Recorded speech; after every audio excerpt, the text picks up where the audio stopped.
ভারত কিছু বললে এখন সারা বিশ্ব সে কথা শোনে। প্রবাসীরাই দেশের শ্রেষ্ঠ রাষ্ট্রদূত। নিউ ইয়র্কের অনুষ্ঠানে এমনটাই জানালেন প্রধানমন্ত্রী নরেন্দ্র মোদী।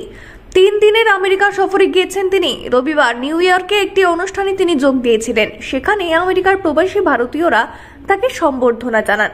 প্রধানমন্ত্রীর ভাষণের আগে সাংস্কৃতিক অনুষ্ঠানের আয়োজনও করা হয়েছিল।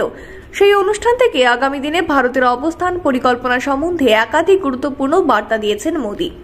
নিউ ইয়র্কে উপস্থিত প্রবাসীদের প্রশংসায় ভরিয়ে দিয়েছেন মোদী। বলেছেন, প্রবাসীদের গুরুত্ব ক্ষমতার বিষয়ে আমি শুরু থেকেই শ্রদ্ধাশীল। আপনারা সকলে আমার কাছে ভারতের সবচেয়ে শক্তিশালী রাষ্ট্রদূত। আন্তর্জাতিক রাজনীতিতে ভারতের অবস্থান প্রসঙ্গে এরপর মোদী বলেন, গত কয়েক বছরে বিশ্ব রাজনীতিতে ভারতের গুরুত্ব বেড়েছে। এখন ভারত কিছু বললে সারা বিশ্ব তা শোনে। কিছুদিন আগে আমি যখন বলেছিলাম এটা যুদ্ধের সময় নয়, সকলে সে কথার গুরুত্ব বুঝেছিল। বিশ্বের কোনো প্রান্তে যখনই কোনো সংকট দেখা দেয়, প্রথম সাড়া দেয় ভারত। বিভিন্ন সংঘাতে ভারতের অবস্থান কি? মোদী বলেন, বিশ্বের ওপর চাপ বৃদ্ধি করা ভারতের উদ্দেশ্য বা অগ্রাধিকার নয়।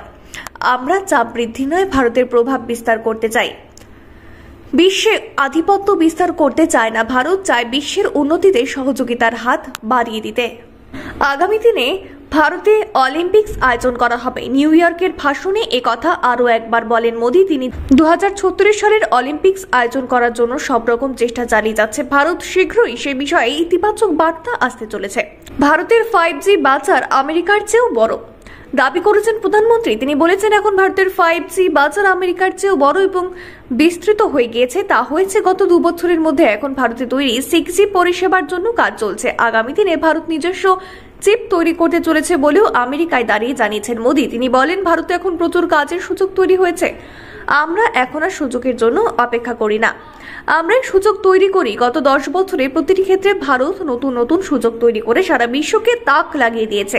উল্লেখ্য, 21শে সেপ্টেম্বর চতুর্দেশীয় অক্ষের বৈঠকে যোগ দিতে আমেরিকায় গিয়েছিলেন মোদী। আমেরিকার প্রেসিডেন্ট জো বাইডেনের বাসভবনে ওই বৈঠক আয়োজন করা হয়। অস্ট্রেলিয়ার প্রধানমন্ত্রী অ্যান্টনি আলবানিজ, জাপানের প্রধানমন্ত্রী ফুমিও কিশিদার সঙ্গেও আলোচনা হয়েছে মোদীর। হয়েছে বাইডেনের সঙ্গে একান্তে বৈঠকও। তারপর নিউ ইয়র্কের অনুষ্ঠানে যোগ দিয়েছিলেন তিনি।